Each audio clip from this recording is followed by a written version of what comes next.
You're in the right place. Online, on the web, and on air. All over the world. Good evening, ladies and gentlemen. Welcome to the KTPF Community Talk Show. And I'm here. My name's Suzanne, and I'm definitely Steve. He was a bit late there, wasn't he? There's no football on, so he's not being distracted. No, I was about to write something down, and I heard you in my ear. I don't know. I'm right next door to him, and he heard me in his ear roll. Yeah, I don't know. Well, welcome to the show, 31st of July. Talk radio. You hear us, we hear you. Definitely. So, as I say, we've got a bit of a show for you tonight. This is the last one before we take a break, while we move, hopefully. Just waiting for a date, and basically, then we're more or less all packed up, aren't we now? More or less. So we've still got half the house to go. Yeah, but most of that's furniture. But we're delaying on most of it. No, there's a few bits around, but we're delaying until we get a date, really. Yeah, so, you know. But as I say, we've got some bits to talk to you about this evening. We've got Andy Mercer coming on later on. He's coming back on. He's going to be talking about occultism, Nazism, and stuff. Your guess is as good as mine, but he's coming on later. Well, if it's as good as the JFK thing, it'd be good. Definitely. So, as I say, just like to let you know, if you would like to have a look at the new Phenomena magazine, issue 50, it says here, June 2013. I'm sure that's not right. I thought it was the, let me just double check. I'm sure he said 51 was out. Let me just double check on here. So, okay, let's just, where are we?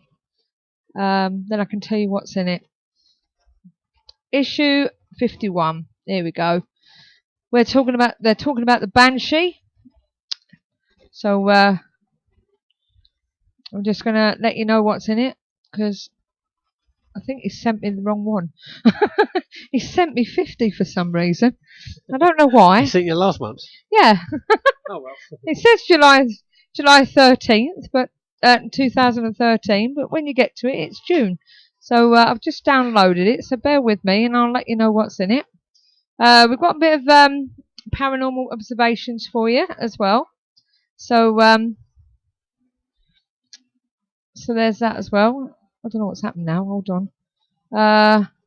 Don't forget, guys, while I'm doing this, if you have a problem... Oh, it's not going to give it to me. It says there's a download limit for some reason. If you do have a problem with Skype, not Skype, with live stream, just come back to us. We will be here and waiting for you. So let me just let Steve know that he sent me the wrong one. Can you send this again? As you sent me 3rd June's. Then I can let you know what's in it. So... I can't download it at the moment because it says it's out of date. But either way, it's saying that the site has gone over its daily download limit. That's what I'm saying. So, what, their site? Yeah, and unfortunately, I'm going to quickly get a refill. Please find attached. It says July 2013, and he's sent me June. But never mind. I'll let you know what was in last month. They were talking about the Black Man Cubby. So more about that. But you can get, I'm sure you can get these if you contact Steve Mera. There's quite a few articles in there. I'm sure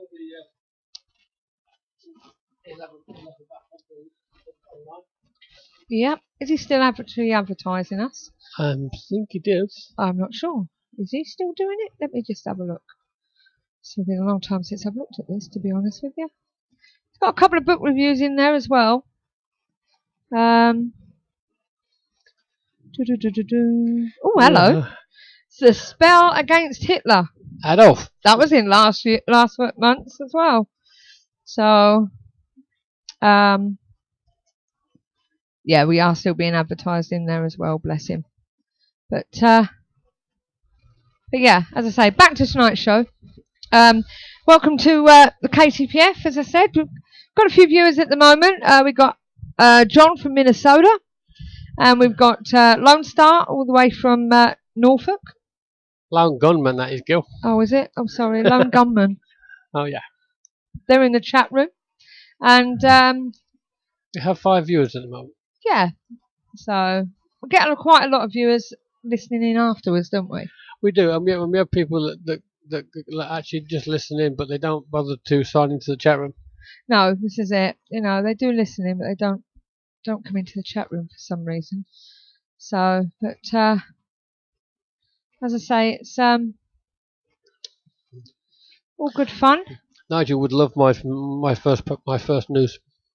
Nigel. Yeah, he would. So, well, before we go into the news, I've found one here that I don't know if any of you've heard of, but there's an auction coming up in September, and if I'd had the money, this would be great for an investigation. You know what I mean? So Dad lived down it. An abandoned London Underground station that was used to watch over the Luftwaffe during the Blitz has been put up for sale. The platforms at Brompton Road, which have been left to gather dust since the last tube train passed through nearly 80 years ago, are being sold off by the Military of Defence, MOD, to cut costs. The station, with its distinctive green and brown glazed wall tyres, is just metres from Harrods, as well as the Grade 2 listed Brompton Oratory and Brompton Square. The building is expected to command a high asking price when it comes to the market in September. Tube trains have not passed through Brompton Road since 1934, when the station located between Knightsbridge and South Kensington was wiped off the Piccadilly line. The platform was bricked up when the last passengers disembarked, although the station was transformed into an anti-aircraft control room during the Second World War. Mind you, that's above the, isn't it? Pardon? That's above the actual tube station, isn't it? Don't know, I think it's downstairs. No, because they said the platform was bricked up. Right, the old maps of London are still hanging on the wall alongside War Office posters, which one of which warns of the dangers of smoking and lighting fires underground. No, this is all underground. It's just the platforms that were bricked up. So the actual going into it. Yeah. Since the war, the building has been used by youngsters interested in joining the Royal Navy or the Royal Air Force. It provides a base for the London University Air Squadron, the London University Royal Naval Unit, and 46F Squadron Air Training Corps, whose drill hall, garages, offices and mess are included in the sale. An MOD spokesman said new homes for the units would be found before the building is handed over to the developers.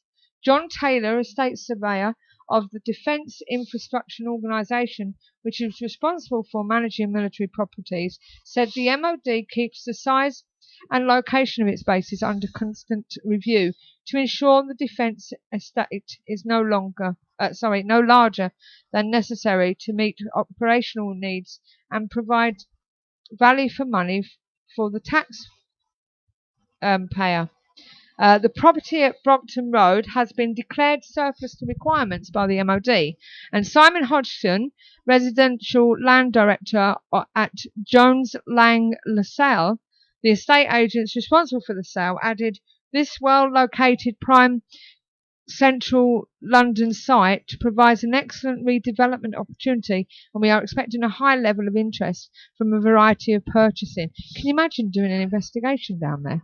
Yeah, but that's going to go into the millions.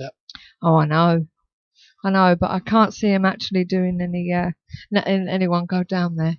No, that'll end up being flats. Yeah. Especially in central London. Was it just round the corner from Knightsbridge? Yes, it's just meters from Harrods. Oh, but that's what it looks like. I'll put the link on there. Is that what it used to look like? That's what it used to look like. Up ground. Yeah. Mm-hmm. So I'll just put the link on there so you can have a look for yourself at some of these pictures. So that's better. It goes now. So, but yeah, it's got some really lovely old pictures there. So, and how things were in there. Can you imagine it though? Because I'd love it. in the early days of Most Haunted, they did that Aldrich underground place, didn't they? They did do You know what I Aldrich, mean? So with is it Aldrich? yeah, with Jason Cole. He was actually petrified. Yes. Not because of any ghosted down there. He just doesn't like underground stations and tunnels. He just doesn't like them at all. No, but as I say, you know, it would be good to do that sort of thing, wouldn't it? But you know, so what have you actually got for us, Steve? Well, apparently there is a psychic with an alleged 90% success rate who has predicted an alien invasion and the end of life as we know it. Uh-oh. It's all going to hell in a handbasket again. He claims our leaders have been under control of reptoids for years now, and after the invasion we will learn that we have just been slaves to those reptoids the whole time. You are right. Nigel would have loved this one. He would, wouldn't he? I just hit the button and went too far down again. Look at that. I do it every week. Go on and carry on. Hang on, I've got to find it again. Here we go. Hold on. On August the 18th, 2013. So we've got 18 days, guys. The alien invasion will begin. The government has been under order of the thumb of those reptoids for years now. The truth will be revealed.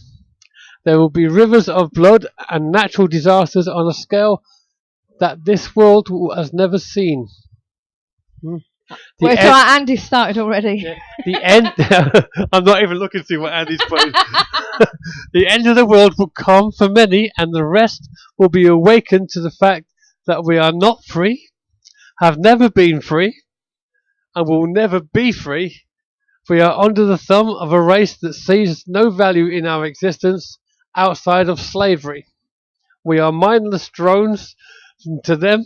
On the 8th month, 2013 is upon us. They will show their wicked hand. You sure Nigel didn't do this? I'm beginning to wonder whether Nigel actually wrote this one. That's what I'm wondering. Because he's all into this, isn't he? He's well into it. Yeah. I mean, reptoids and all the rest of it. Personally, I think it's a load of bunkum, but... Well, that's what Andy said. It's a load of total baloney. But we'll see. So, Lone Gunman said, "Oh dear, we are all doomed." But I will be going down the local shop and get myself a crossbow. Right, okay. Because I'm going down fighting, so Look, can I move first? I'm looking forward to moving into this house. Well, we better do it before the 8th. And not only that, my son's getting married in September. Well, according to this psychic, who they're not giving the name out, so it could be. Okay.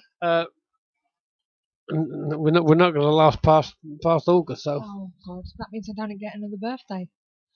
No. So, John says he's going to stock up on tinfoil. Don't do that. No, don't do that. I will tell you why. No, don't do that one. And here's one for Andy, and I know what Andy's going to say.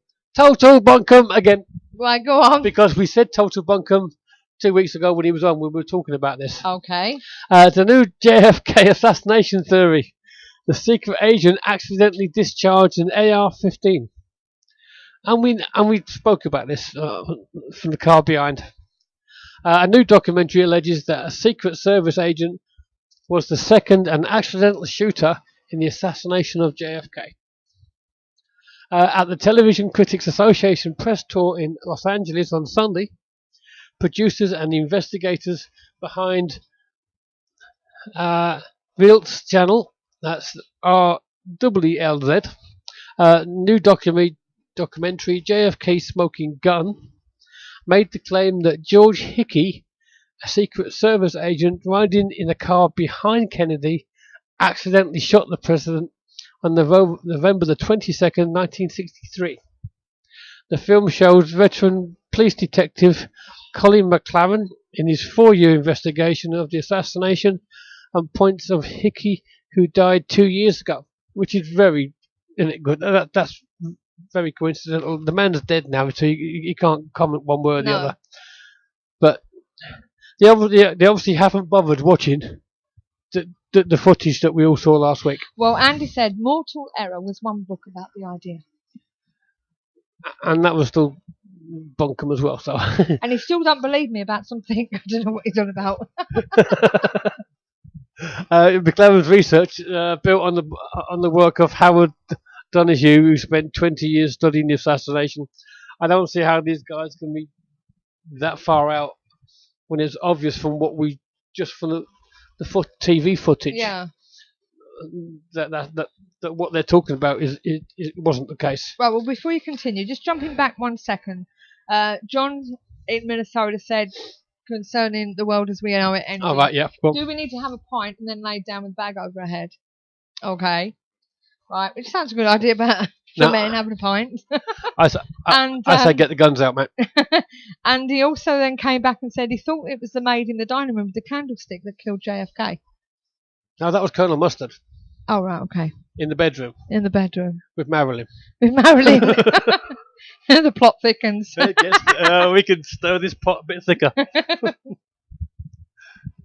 Okay, well, I'm now going to the Perry Reese map. I don't know how many of you guys have actually heard. Paris, what? The Perry Reese. Perry Reese map. Spelt P-I-R-I. Like Perry Perry. Yeah, just like that. And R-E-I-S. This map, rediscovered in 1929 in a Turkish museum, is a puzzlement. Not only for its remarkable accuracy, but also for what it shows. Mm. I'm getting this down at my ear because it's putting me off. I'm actually hearing myself twice. Right, it's drawn on gazelle skin. The Perry Reese map is part of a larger map, but only surviving half it is shown. I'll say shown here because I'm going to put the... excuse me. I think... No, I haven't got it for this one. Sorry about that. But it was compiled in the 1500s from according to the writing on the map itself. Other maps dating back to around 300. But how can this be when the map shows South America in an accurate position in relation to Africa? So this map was actually drawn in the year 300. Mm. The western coast of North Africa and Europe and eastern coast of Brazil, most astonishingly, a partial view of the continent so far south, where we now know Antarctica to be, yet Antarctica was not discovered until 1820. More puzzling is that it shown without ice and in good detail. Yet the landmass has been covered with ice for at least 6,000 years. How about that? Okay. Somebody feels like chicken tonight, does that say? Yeah. Oh, the Perry Perry map. Is there a chicken on it? No, it's Perry Reese. Perry Reese. The Perry Reese map. I've now got a fossil hammer. I beg your pardon? A fossil hammer. Oh, all right then. Yep. A hammerhead. That's not going to get you very far with them when you're banging a nail. No. A hammerhead and partial handle was found near London, Texas, by two. Yes, there's a London in Texas. Oh, right, okay. By two hikers, Mr. and Mrs. Hahn. I think that's pronounced. It's H-A-H-N. In 1936, near the Red Creek, when they spotted a piece of wood protruding from a rock. It wasn't until about 1947 that their son broke open the rock, revealing a hammerhead inside. Aha!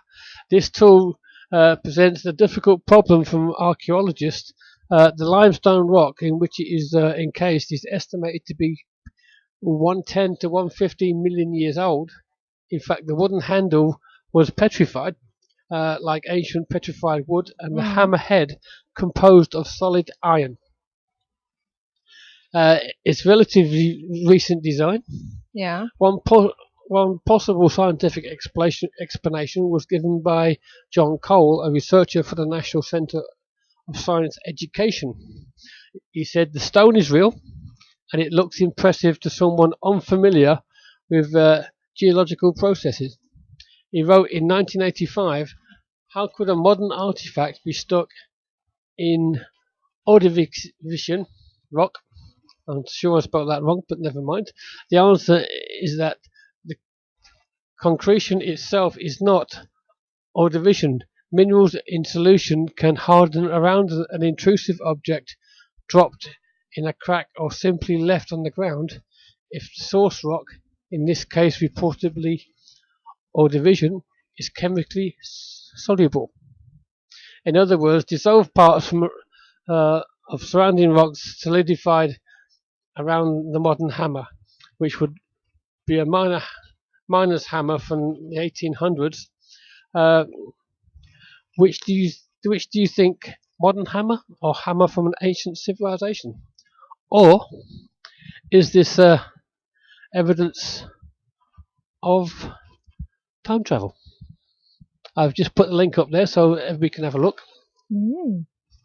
Had it all ready for you, ready to go. See? Interesting. I'm on the ball. On the ball. Makes a change, doesn't it? Yeah. Okay, here we go. Ancient structures versus alien tech. Why did Area 51 build a gigantic pyramid on base? Didn't know they did. Well, apparently they have. Is Area 51 trying to harness mysterious ancient technology? Recent satellite photos of a infamously secret base in Nevada. I'll get this right. I'm getting tongue-tied today. Have uncovered an interesting new structure, sure to have Giorgio Tsoukalos fans cocking their heads and declaring aliens. Ufologists, conspiracy theories, and other weirdos who've made it their job to peer into the secrets of Groom Lake are used to seeing strange structures pop up. But this is a doozy. Satellite photos snapped in 2011 show what appears to be a gigantic pyramid on base, and the structure has been the point of some big debate regarding its remote use. For years, there have been researchers that insist that the Egyptian pyramids were built under the influence of extraterrestrials for reasons other than simply looking neat. Some believe that the shape lends itself to healing properties. Others say the structures induce rapid release from human pituitary gland. In fact, there's an entire group of people who believe the purpose of pyramids is to enhance the evolution of the human body by focusing energy from the heavens. Almost like a giant antenna receiving signals from space. Could Area 51 be using pyramids to breed a new race of super soldiers to assist in the coming or previous alien colonization? Before you rush into the kitchen and put your tinfoil hat on, see? We're going back. There he goes. I should tell you that tinfoil hats actually improve reception of government mind control. Oh yeah. Not the opposite. Right. Well, it's a conductor, isn't it? Right. Would have thought that anyway. And B, there might be less extraterrestrial reasons for the military interest in building pyramids. I see. What we might be seeing in a new satellite photo is an aircraft stand used for measuring stealth effectiveness. According to new military personnel, these kinds of pyramids aren't uncommon to see on government bases that test secret equipment.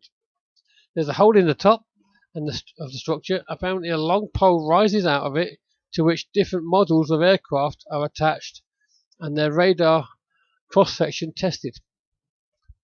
Not the whole story, I bet. I bet there's more to it than that. Mm. Well, that, gentlemen. And where are you actually finding these stories from, baby?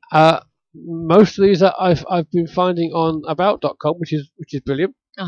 But others have just popped up on my news feed from time to time. Right. Well, just before we ask Andy to come on to Skype, which I'm not seeing him yet. Yep. We sat and watched a program the other day, and it was quite interesting. I'm going to put the link on for you because you can. Hopefully, you can watch it if you wish. It was concerning the mystery of Rome's X tomb. which was quite interesting, wasn't it? It was. Okay, historian Dr. Michael Scott unlocked the secrets of a mysterious tomb recently discovered in one of Rome's famous catacombs. Found by accident following a roof collapse, the tomb contains over 2,000 skeletons piled on top of each other. This was quite unlike any other underground tomb seen in Rome. They are located in an area of the catacombs marked as X in the Vatican's underground mapping system, hence named the X tombs. And during the course of the program, that they work out the DNA and everything, didn't they? They do. They've come to a possible conclusion that it doesn't actually say it in this write-up, but they think that it could be possible because they were buried with plaster and stuff. Some even found some thread, gold thread, and they think that they could possibly be them knights, and I can't think what they're called because it doesn't tell me here. It was the Roman elite cavalry, wasn't it? Yes, it was. It was the emperor's personal guards. Singular, whatever you call it. Augustus, isn't it, or something? Something like that. The aquarium or something, isn't it? Trying to think what they called themselves. The Augustus horse tribe, anyway. Yeah, they were mainly foreigners. Yes. They weren't actually Romans, but they were elite horsemen. Yeah, that were back in the day, and that was it. Is that a singular Augustus horseman? I can't think what they were called now. Never mind. But you know what I mean.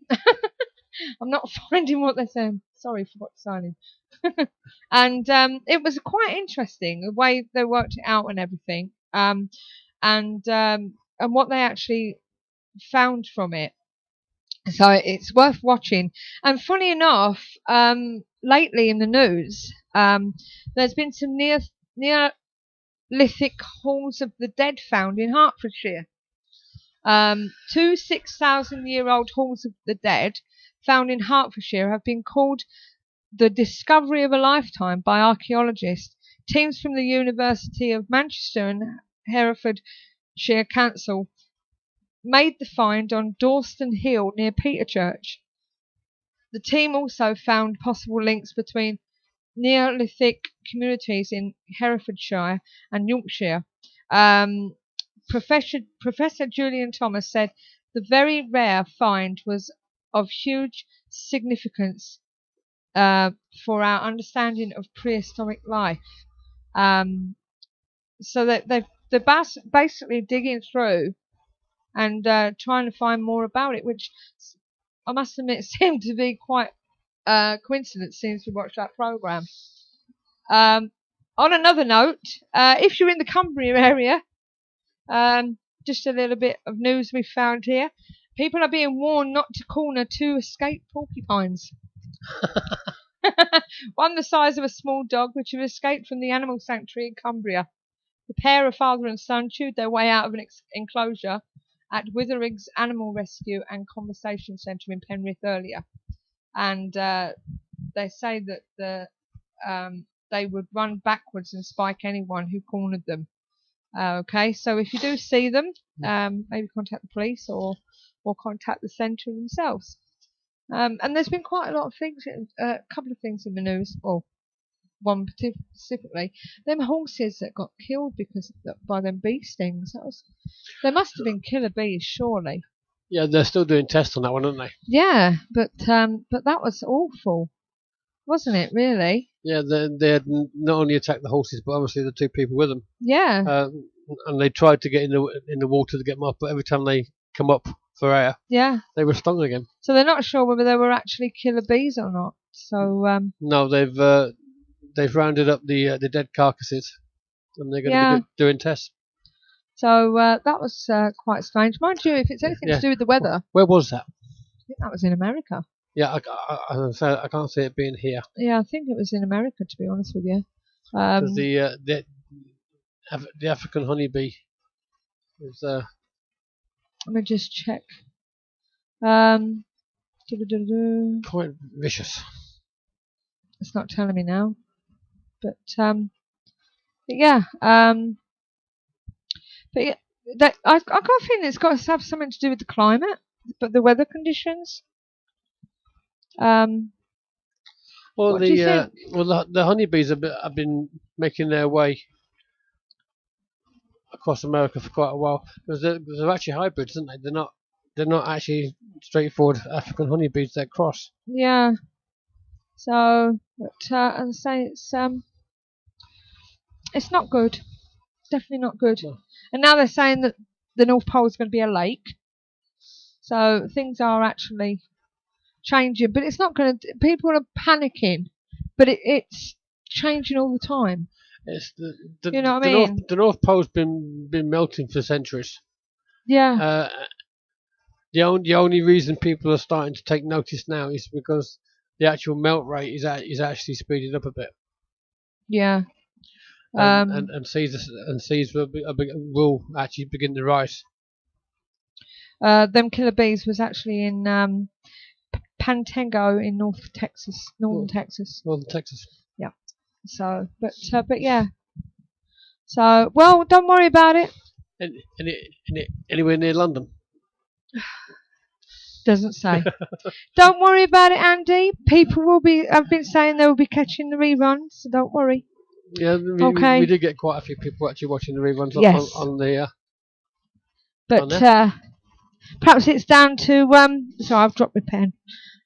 You dropped it. Or you dropped Perhaps it's down to word of mouth, as you may have thought. Right. Okay. So what we're going to do is, without any further ado. Oh, hang up before we ado. I got little introductions. Steve's going to talk to you in a moment. But you better, while I'm doing this, you better connect with him, but turn the thing down so it doesn't come over the top. Right. Go on then. Okay. Many believe Hitler wanted the Spear of Destiny. That's the lance that was used to pierce the side of Christ, which has been used as a talisman for numerous conquerors. And the historian, Grail hunter, and reluctant Nazi Otto Rahn wrote in his first book, Crusade Against the Grail, and thanks to his extremely good research in the south of France, would later inspire Steven Spielberg's famous treasure hunter and film icon Indiana Jones. So, Andy, just how much truth is there in what is thought Hitler wanted and the films? We'll find out. We will. Where are you, Andy? Wait for him to answer. Did you hear that last bit, Andy? Hello? You hear me? Hello? Yes, I did. Yes, no, it's very true. It was inspired films like the Indiana Jones film. But one of the problems of this is so much nonsense has been written, and part of us being official storylines about what's supposed to have gone on. I mean, unfortunately, I've got a confession, guys. I made this talk a couple of years ago, and I've lost all my notes. I can't find them, so this is going to be off the top of my head, unfortunately. Fine. So not as good as I hoped it was going to be. Probably not as long either, thankfully. But That's all right. Hugh Trevor Ravenscroft, I believe his name is, wrote the Spear of Destiny book back in the 1970s, and that inspired a lot of this absolute nonsense about sort of strange occult powers of the Nazis. He claimed that Hitler saw the lance, which Steve was just talking about. He and a friend saw it together in a museum in the early 1920s, and he had some kind of strange possession in which he was declaring that he was going to conquer the world with this spear. He must have the spear, and it would give him absolute power. I mean, it's just total nonsense. I mean, he may have gone to the museum to visit the artifacts, but the idea that it had some kind of strange power over him was just complete rubbish. But it's all part of this whole mythology that had grown up around the Nazis and so-called dark powers and forces and the like. So, I mean, I found the whole thing quite fascinating. I'm interested in the history of World War II especially, and obviously interested in the occult. So my interest in the two kind of merged into figure out what on earth was really going on in Germany in the sort of pre-war period, and how true this whole link to Nazism and occult magic and black magic and supernatural powers, etc., really was. It's basically what you can say is that the Nazis made use of existing ideas about Aryan supremacy in Central Europe and mystical powers for political ends, because they knew enough people out there were believers in this sort of stuff that it was actually quite useful for them to gain political support. So basically, that's it, really. It's all nonsense. Right, there you go. Well, if you're wondering what Andy's doing on the show, again, Oh, thanks. Andy's going to be talking about occult roots of Nazism, fact or myth. And so we're going to learn a little bit of the truth, maybe, or the myth of Nazis and stuff like that. So just before we go into that, Andy, what made you start with this? Well, as I say, my interests in modern history and my interest in the occult kind of sort of clashed together. I read a book called The Occult Roots of Nazism quite a few years ago by Nicholas Goodrich Clark, who was a real expert on that particular field and area. And he was talking about the occult origins of some of the ideas that the Nazis did adopt. They didn't just make them out of the blue. There was some history to the ideas. I mean, to really understand what was going on, you need to go back into the 1800s. Much earlier, obviously, before the Nazi Party was even formed, or even before Hitler was born, actually.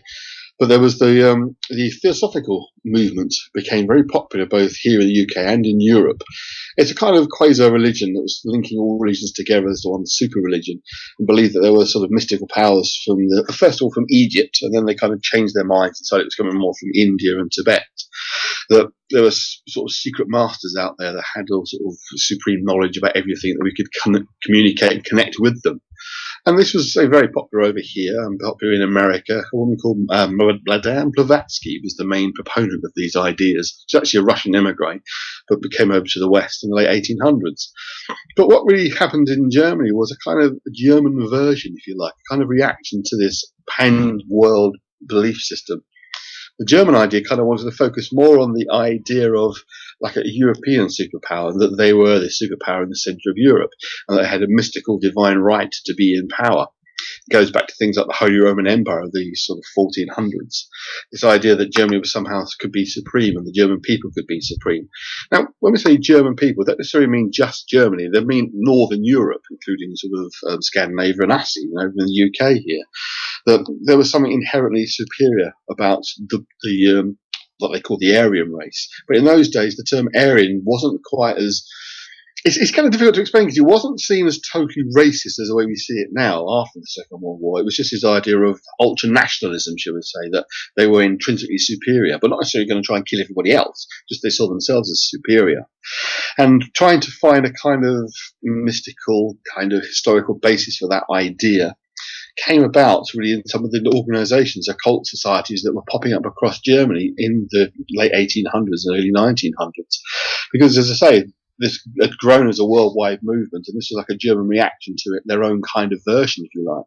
It had kind of links with theosophy as well, because there is elements of theosophism, which is obviously nice and fluffy and harmless, that does kind of lean towards a bit racist in themselves as well. So there was an undercurrent that had been in Europe for centuries, quite literally centuries, that was aimed more against Eastern Europeans and, fortunately, of course, against the Jews. It was a kind of a belief kind of idea that was in the background. It wasn't new, it wasn't original to the Nazis by any stretch of the imagination. It already existed. So you had a number of small groups popping up across Germany that had kind of mystical roots and mystical origins and had sort of right-wing nationalist leanings. Particular organisations that became quite prominent were set up by a chap called Guido von List, who basically invented his own version of the runes.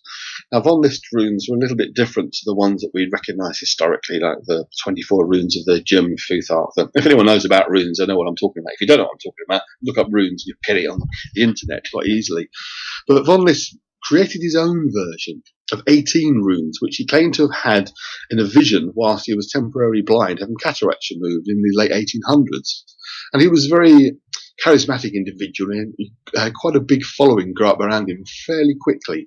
And he formed his own society called the Guido von List Society, and wrote several books on the Armen and runes and the German mysticism and sort of pan-German mythology, as he believed very much in the German landscape held the secrets to all these strange myths and ancient history that could be discovered almost by psychic means, if you like, almost like psychic questing, if anyone knows of that term, which is quite a modern term of Andy Collins. But it was that kind of, out there in the world, in Germany, you can find this mystical power, you can link into it via the runes and all sorts of occult rituals. Now, I mean, mainstream people saw him as a little bit kooky, a little bit sort of mad, but it was quite popular. And another chap popped along around a similar sort of time called He's got a long, difficult name, Jörg Lanz von Lebensfeld, who formed his own organisation.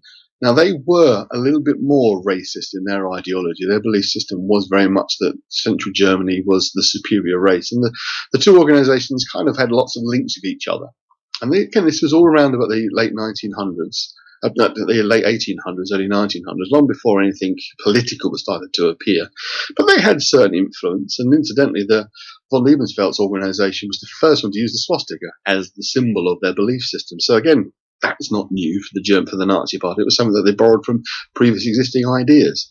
So that was really what was going on prior to the First World War. Germany was a successful country. It was rich and prosperous. In fact, it was growing economically faster than Britain was at that point. It was becoming a real superpower, a real challenge to the Britain in terms of world power. So these organisations were there, and the government was strong and stable and okay. Then, of course, you have the First World War, and everything changes.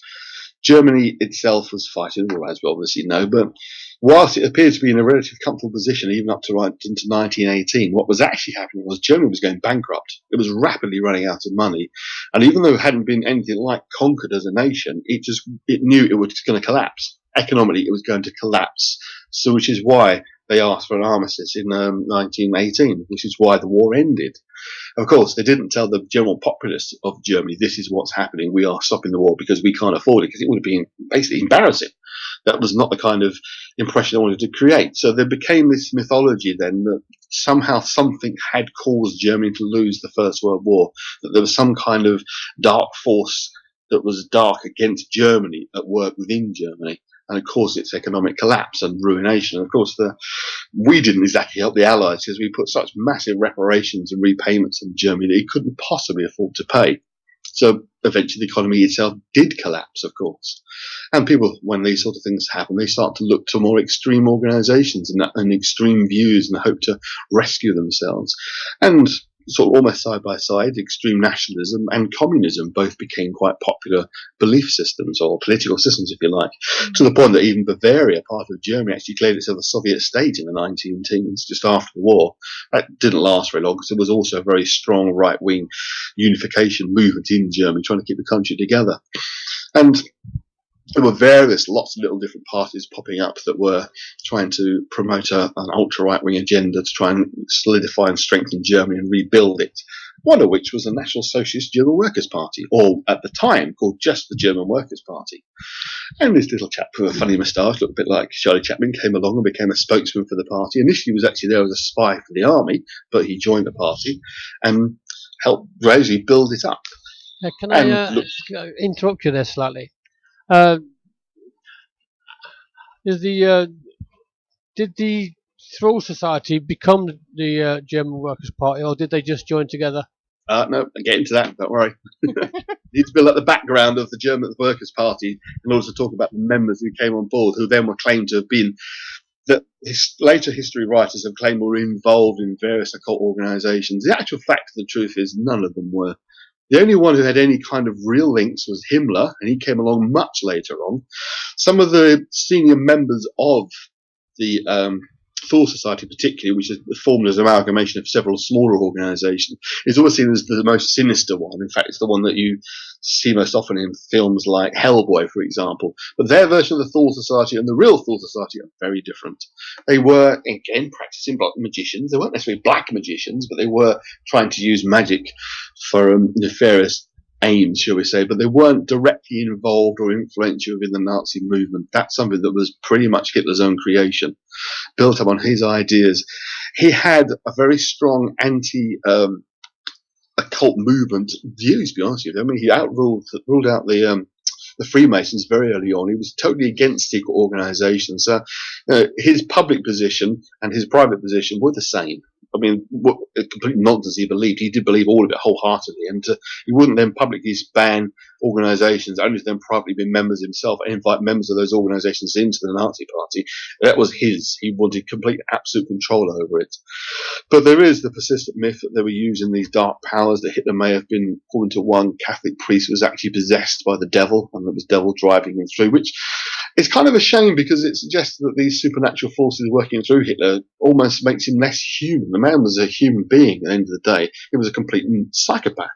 But say that it's somehow supernatural powers were causing him to act the way he acted or had the beliefs he had makes the thing become farcical. The man was what he was, an ordinary human being who was completely megalomaniac and psychopathic beliefs that wanted to destroy anything he saw as the enemy.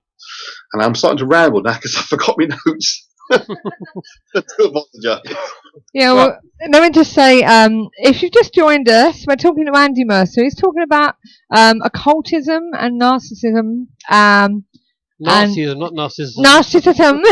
Nazism. Narcissism, if you like. Talk about that. The facts and the myths. Okay, we are, even though we are talking about ghosts and stuff like that, we do cover a quite big genre of everything. So if you want to ask any questions, please feel free to write in the chat room, and I'm sure that Andy will answer any questions. But until then, I'm going to hand you to Steve. He's got some more questions for you. I've got some more bits that Andy might like to comment on.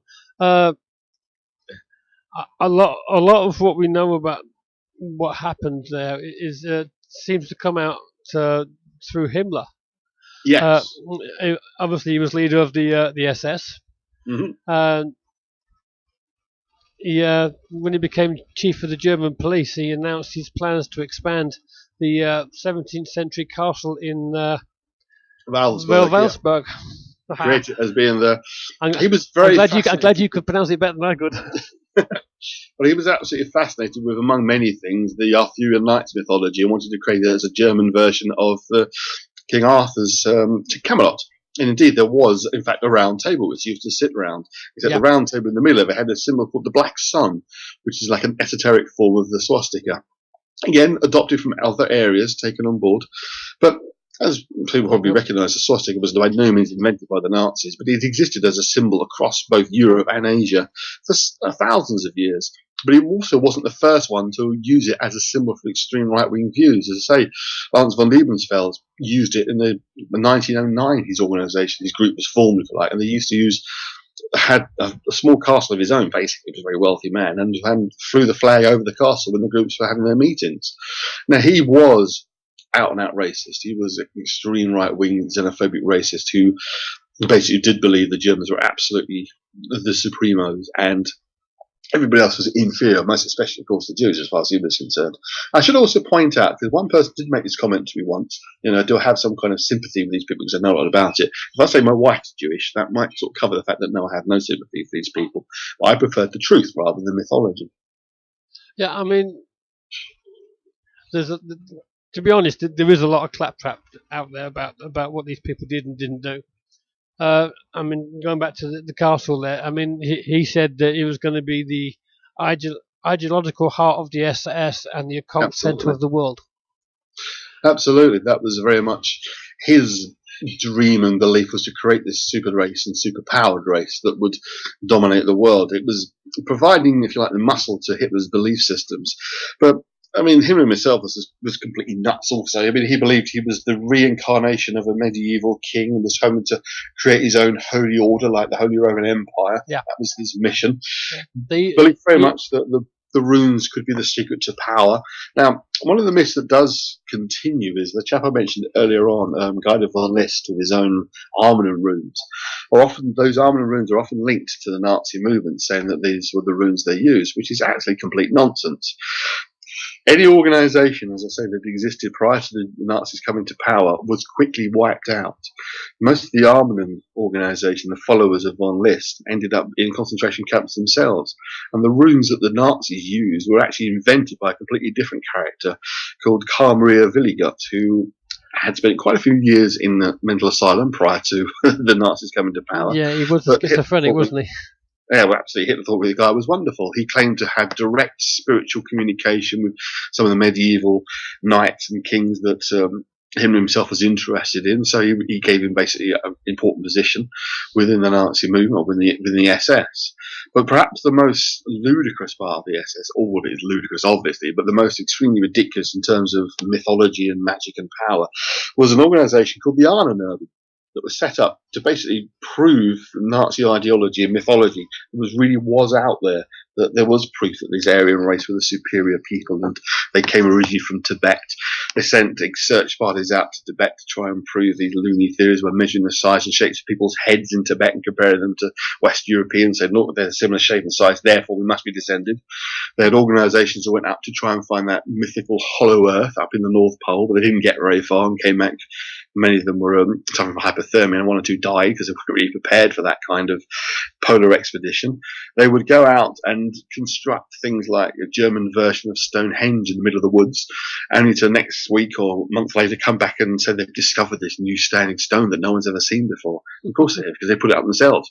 So the Island were trying to prove the existence of many of these myths by just creating the information themselves. I mean, lower ranks people would go out and create it. So people like Himmler and the co would come along and say, oh, look, there is the proof, we have found it, and show the world. They often didn't even realise that they were being duped by their own people, but they didn't care because it was just proving their own rather loony theories. Yeah. Yeah, I mean, a couple of things there. I got a question from JW for you, but going back to the Wolfsburg Castle, he even had a 12-seated ritual chamber beneath the North Tower. That was his version of the Round Table, as I say. Yeah, I mean, he did. I think that's just a ritual one, but he did have another one where he did actually have an Arthurian oak round table there, doesn't he? Mm. Yeah, that was a secret chamber that was directly beneath the chamber you were talking about. Yeah, they had the meeting chamber, then they had the kind of mystical where they sit for hours in meditation about God knows what, really, but they were down there having the meditation. Yeah. But that was really the problem. You had a number of little organisations that had these sort of extreme right belief systems, and they were wiped out pretty much by the Nazis because they didn't want any form of opposition at all, whether it be mystical, be political, religious, whatever. I mean, he would have closed down the church if it wasn't so powerful that he couldn't. But Hitler himself would publicly had claimed to be a Catholic. I mean, strange form of Catholicism he was following that led him to do what he was doing. But of course, as far as he was concerned, he was on a mission. It was a mission from God, but it wasn't some kind of strange demonic possession that was leading him to do these things. Indeed, one claim was that he conquered and included Austria into the German Reich just so he could get his hands on the spear. Yeah. He got all that way just to have the spear. And he did get that one. The idea also that they now were searching for the Holy Grail at various sites. And you mentioned Otto Rahn earlier. He was sent off to Spain to see if it was there. So it was all, kind of quasi-mystical stuff that was mainly nonsense, mainly in the background. Yeah. This was a powerful political movement that had obscene ideas about racial purity. But often these mystical notions and these sort of magical notions are thrown into the mix. And to me, it makes it become a bit of a mockery, the idea that, that these were real ordinary people that were doing what they were doing because they believed it to be right. And it's abhorrent to all of us, obviously. But, it wasn't mystical powers or trying to bring Satan into the world. And that's the important thing. Most of it is nonsense. Yeah. I mean, all these artifacts they were digging up or trying to find, being religious, it kind of meant that there would be a big following behind them as well, wouldn't there? Of course, absolutely. Yeah, but it was very much Himmler trying to found his own religion. Yeah, as I say, JW's asked the question. He said, "Why did the SS have skulls on their uniform?"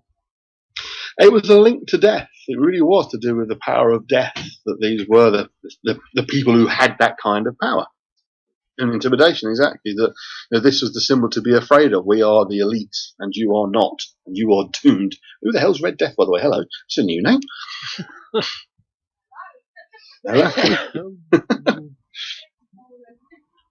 Yeah, no, exactly. Oh. Yes, hello, Red Death indeed. I was picked up on this Carl Maria Villigut. Yes. He actually claimed that he could do a direct line to Vodin. That's it. Exactly. The German version of the Odin. You go to mystical trances and go back to those times of myth and magic and ancient civilizations. And, of course, the mission to find Thule, or Tula as it's actually pronounced, the Tula Society was probably the largest organisation just prior to the Second World War that some of the lower-ranking Nazis were involved in, but nobody in the higher echelons of the Nazi Party were involved directly or indirectly with any of these organisations. But there was, again, the the island level were searching for Tula, which is like the northern version of Atlantis. Yeah. It's often it's often written as Thula and often pronounced as Thula in American films, but it's Tula. There's no th in German. It's ch is t. Yeah, I mean, this Carl Maria is he seemed to have a very I won't say hold, but he had Himmler. Oh, absolutely. I thought he was the Messiah in that perspective, his so-called magical powers. But I mean, the rune system he invented, of course, no one uses now. But that was the version that Nazis actually used. None of the ones that we see today. That even the one that von List pretty much invented, the 18 runes, the Armageddon were discarded. And I say leading members of von List's own organisation, who obviously von List died in 1909, so he wasn't directly involved in it. Most of them ended up in concentration camps themselves because they weren't wholly following the Nazi party line. So, you know, I said that the big point I would like to make is that most of the so-called stories about Nazis and the occult are just nonsense. They're just mythical rubbish. Yeah, they kind of believe that, but I find it really, really strange because they kind of believe the legends that went along with the Christian and the artifacts, but Yeah. I mean, but Hitler himself hated Christianity. Oh, absolutely. And he even did the recruitment of the Muslim Legion because it was a male religion. It run alongside the same kind of things as the Aryan race kind of.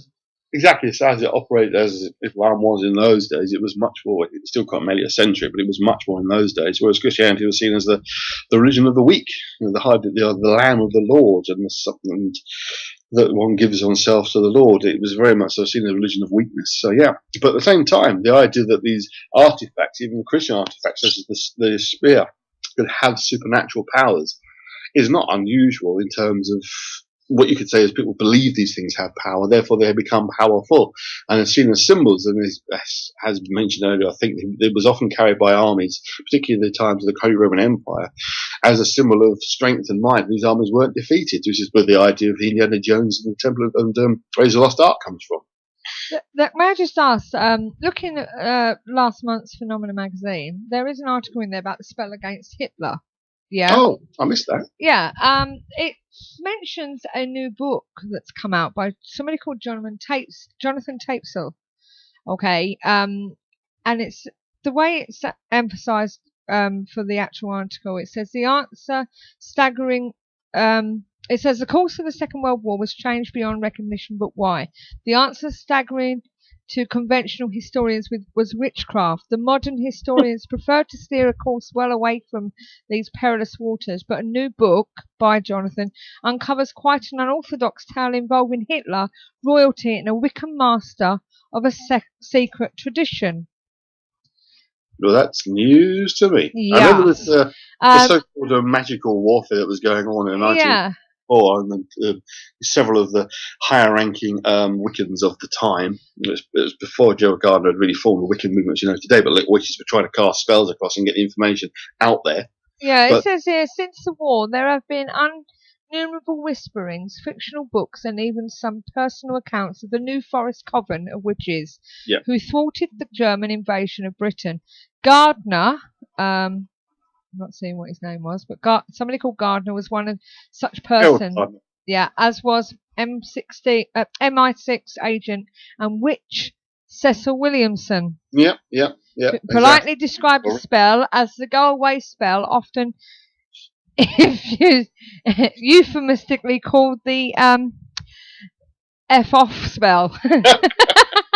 Well, that is all true. That did happen, and they tried to made sure that Hitler knew that the British magic people were working against him. I think it was more to get him than really. To believe in all this stuff.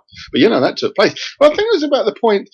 It was at that point in the war that we would just try anything. We would try to create false horoscopes and make sure Hitler got them to see that he was not going to succeed in his battling. I mean, Hitler was into horoscopes, and they had one of his early horoscopes drawn up just after coming into power said that he would lose the war. Just after the war started, I should say. That guy was then flung into a concentration camp, and another one was drawn up by somebody else. So why, as I say, do you think it's just just a scare tactic that they're bringing on this witch hunt sort of thing? I don't know, to be honest with you. I mean, this is wandering off the topic completely for a minute, but I know that at the moment the government are trying to bring in this idea of you have to opt into pornography on the internet, and they're now trying to include anything esoteric in that same button.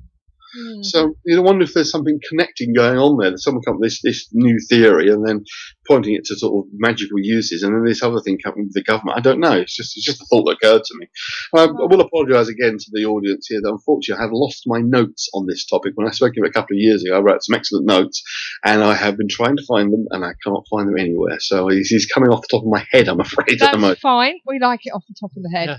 Red Death. I don't know who Red Death is. Is it the first time he's been on? Under that name, definitely. But I mean, it's been coming up with some good things there. I mean, he said it was, and he has actually. I agree with him on the chat. He said it was all done to provide the new Germany with their own mythology. Wasn't Absolutely. It? From a false history, it would point the German to being descended from the master race. I mean, that was the point I was making to begin with, really. These ideas already existed, that's the thing. They really dated from the sort of mid to late 1800s when a whole thirst for new magic and new religion was coming through. As I say, it was their reaction to the... As I say, although a bit low on the ground today, we have had a few people that have asked whether it would be on YouTube because they're going to miss the show. We also had one person said, sounds good, shame it's not on TV. Oh. See, so as I say, we do get most of our listeners after the fact, but never mind. Right. So, can I just say, do you remember the conversation last week about the MIB? Vaguely. Yeah. Andy. Yeah. We earlier, Doc and John both said they couldn't hear it, but we could actually hear something coming over on our headphones, even when the amp was turned right down. Oh, good Lord. Turned down? No, I actually muted it. I actually cut it off. Yeah, and we could still hear it. We could still hear it. There was nothing on any of the computers running, but you could hear something talking in the background. It sounded a bit like, you know when you pick up the phone and you get like a cross wire? Like a bleed over. Yeah, and it was really weird. Perhaps you're being monitored. Ooh. You never know. I had Tony Topping on too many times, I think. and then we start talking about MIB. Oh yeah. So, but yeah, you never know. And now we're talking about the occult. Have you got any more questions there for Andy? No, like or observations? Observations and stuff. But I was wondering just how much power Willigut actually had over Himmler. Had quite considerable power, certainly, because Himmler was trying to create this whole, rebuild the whole mythology, the whole sort of Holy Roman Empire, which should explain the Holy Roman Empire was controlled much of Central Europe in the 1400s and 1500s and was obviously based in Germany. At the heart of it, there wasn't a Germany as a country in those days. It was divided into small states, but kind of loosely collected together as what we would now call Germany. So they were trying to recreate that period in the same way that Mussolini was trying to recreate the Roman Empire of ancient times when he came to power. So in Germany, Hitler and co were trying to create the Holy Roman Empire, this kind of central power force. And it was just like kind of creating what he was seeing as a legitimate religious movement based around these ideas. It's about nonsensical rubbish, as we all know, basically. The idea of a German super race had been around since the mid-1800s, if not earlier than that even. And the unfortunate position of the Jews in Europe has always been kind of one extreme to the other. From 1 minute Poland inviting them all to stay and settle and be safe in them out of orders, and of course Germany comes on 200 years later and invades Poland. So it's all kind of caught up with those ideas that this belief system of a superior master race that was descended from northern India and Tibet, that trekked its way across Europe, left behind evidence of their own existence, and then settled in northern Europe and spread out, is just complete rubbish. But it's the basis of most of these belief systems. And as I say, the Nazis, once they were in power, people like Himmler, who had a belief in this, was in a position to then start to falsify and create this whole mythology, drawing in ideas from various sources and making sure that they fitted in with the belief system the Nazis had. And if they didn't fit in, they got kicked out, got rid of them. Hitler was the political power, the real power, if you like. But Himmler was the one that was giving it legitimacy in their eyes as being the natural follow-on of pre-existing belief systems of Aryan supremacy. Because in those days, the term Aryan didn't mean anything other than people of northern Europe, northern India. It's only now, of course, you've got a completely different connotation thanks to the Nazis. Yeah, I can't exactly find the exact part I was reading earlier, but when the Allies were coming in and Germany was about to fall in the Second World War, and they did a scorched earth policy, as you know, most of which was failed because they either didn't do it or they didn't have the equipment to do it. Well, no, that was. But on the treasures that was going out, we actually got caught. One of the artifacts that was there was actually a crystal skull. Not just any, but the actual 13th crystal skull, which supposedly had the power to save the Earth. Well, this is where it gets all problematic because there's no such thing. I see. Basically, there's no such thing. There is such thing as crystal skulls. None of which date back further than. There's lots of them out there. Skulls, none of which date back further than the Victorian times. So you are left with a bit of a problem. Now, these are the kind of stories that were coming out, and then you've got about. There is, again, unfortunately, the notes, I've lost them, but they're in the details in there about the supposed Nazi UFOs that you may have seen on the internet. That one of those was supposed to have been spotted over Berlin the day before Hitler supposedly killed himself, in quotation marks, whisked him off in the UFO, whisked him off to the North Pole in one of the Nazi UFOs. And I say that again, I've lost the detail of it, but that's basically what the story was. Yeah. Taken off in one of their supposed UFOs. I mean, the plans did exist, the drawings existed, but they never went beyond that. I mean, by the 1944, the Germans were looking for anything that might help them win the war. They were looking for the wonder weapons, as they were called. I won't try to pronounce it in German, but basically wonder weapons and vengeance weapons like the V1 and V2 rockets were. I mean, they knew they were losing the war. There was no two ways about it. Hitler may have believed, but nobody else did, that the war could still be won, but they were trying to then cause as much mayhem as possible, which it really goes in line with the kind of people that they were. Yeah. But Germany knew it was not possibly going to win the war. They could say, well, let's stop. That's it. Wonderful. Who is this Red Death person? He knows too much. That You've been on before, apparently. Wonderwaffen. Yeah, things like that were just some of the aircraft they tried to design. One that was an aeroplane that went straight up vertically and straight down again, so it would come up underneath the bombers and blow them up, machine gun them down. They're quite ludicrous. It couldn't possibly work. But as I say, these plans do pop up. I know there was an American aircraft that was designed in the 1950s that kind of was circular with turboprop drives at the front, not in the middle, that was supposedly based on the designs of the Nazi UFO. But again, it's more hearsay than anything else, whether these actually were ever built. The plans existed, certainly, but they were never going to work. And they just didn't have the technology to make those sorts of things work. But again, you see, this is the idea of this sort of Nazi super magic that was able to make these things become reality, make them actually work by some kind of new knowledge that they gained from mystical powers and gained from secret seances and all that kind of nonsensical rubbish. Yeah, hilarious. Red Death says the Avro car. I actually found that thing on the skull that I was telling you about. In 2011, a Nazi inventory dating to 1945 was discovered in an attic of a Bavarian home once owned by a woman who had romantic ties to Nazi SS Lieutenant Colonel Hans Joachim von Alten. That sounds false. A shadowy figure whom is little known. Bizarrely, the list discovered in a box of artifacts belonging to Himmler included a crystal skull. And they've actually got, I can't read it, it's all in German, but they've got a part of the list actually on screen. You see, when they start talking about little-known, mysterious characters, that's when the alarm bells start ringing.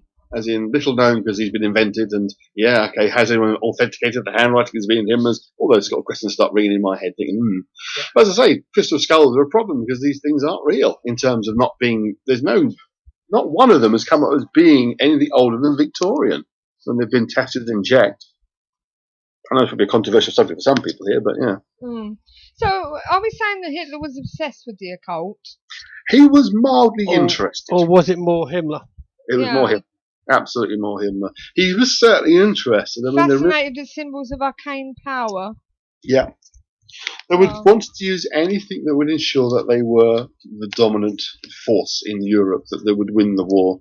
You know, if you have half a belief, they believe that maybe this just might work, you know, you've got nothing to lose. You give it a try. But I certainly, as I said, I don't think he had any direct interest other than what it would win popular support from. And there was popular support for these beliefs and ideas in a Germany that was falling apart after the First World War. That was looking to anything that would give them some kind of sense of unity and purpose and strength once again, strength more than anything else, that they weren't just utterly defeated and crushed. Because the funny thing was, Germany wasn't. It was going bankrupt. That's why they pulled out of the war, quite literally.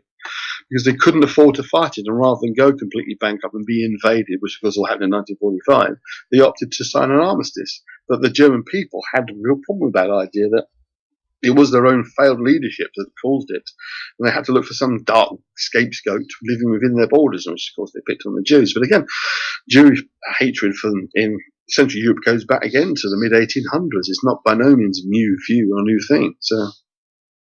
No, the Jews have been persecuted no matter where they've gone, even here. Absolutely. Way back in time, because they were the money lenders.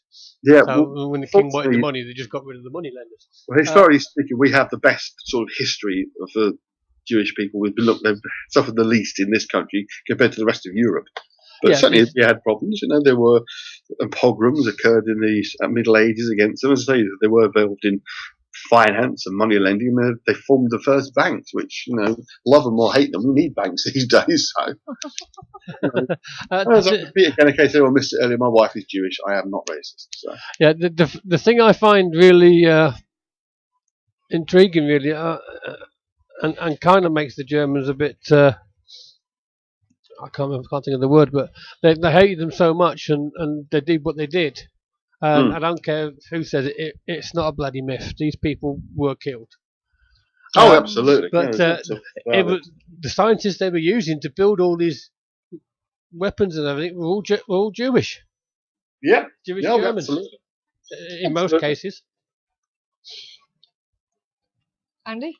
Yes. Oh, sorry. What? Missed that part. Hey, you went, oh yes, and stopped. I was just reading what Red Death wrote about the supposed UFO crash recoveries. I don't know a lot about that. I must admit, that's not really my field of investigation. I know about them building their own supposed UFOs, and of course, the biggest joke is the myth that they fled to the dark side of the moon, which popped up from time to time. Indeed, was the theme of a film that was out a couple of years back, whose name I've completely forgotten. That was actually awful. I must admit, I saw it. It was dreadful, but it was a supposed comedy, and it was based on the idea the Nazis escaped to the far side of the moon. Yeah, so when we come to things like the swastika and that, it's a bit of everything, isn't it? Really, because it brings in the Tibet and Buddhism and all that, like, isn't it? Christian absolutely. As well, isn't it? The version you see that the Nazis use is based. Iron Sky, that's it, bloody awful. Whoever that is, you're right. That was it. It's a terrible film. Yeah, the version that Nazis used. I looked at it for about 10 minutes and then deleted it. I must have watched it and just laughed. It was so bad. But yeah, sorry, the swastika that the Nazis use is based primarily on the Indian form, but whereas the Indian is the right way around, same around as the swastika the Nazis use, but whereas it's horizontal vertical, of course the Nazis made it diagonal. But it's also a reversal of the 5-foot cross, which is what we see in Europe. Now that 5-foot cross is designed to, it's the sun wheel bringing in positive power. Now the Nazi version reversed it so that it's pushing out negative power. So I think it's quite fascinating as well. So, but again, it's odd because they used what is a reverse of the 5-foot cross, which is European based, but yet called it a swastika, which is the Indian name for it. Yeah. So it's interesting how they kind of mix the two ideas together. Yeah, but there's been a few books that's been written on this stuff. A couple that's mentioned here is Gerald Suster's Hitler, the Occult Messiah. Yes. Jean-Michel Algerbert's The Occult and the Third Reich, and obviously Nicholas Goodrick Clark's, which you've mentioned, The Occult Roots of Nazism. Brilliant book. There's also the Invisible Eagle, which I've actually only just recently picked up, but I've heard good reviews about it, and what I've read so far was pretty good as well. So Yeah. I'm checking out.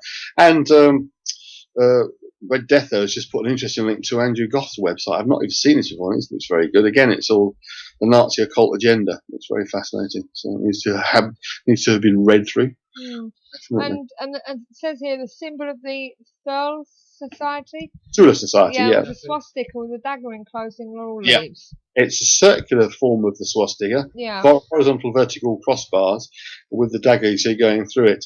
Again, it was not invented by the Nazis. The Thule Society used that symbol themselves because, as I say, Lance von Liebesfeld was the first one to use the swastika as a symbol of German power, and that was at the end of the 1800s. So organisations who had similar beliefs would adopt that symbol. So it was, I saw a film a little while ago that was actually, I thought, quite good historically speaking, which starred Robert Carlyle, is it?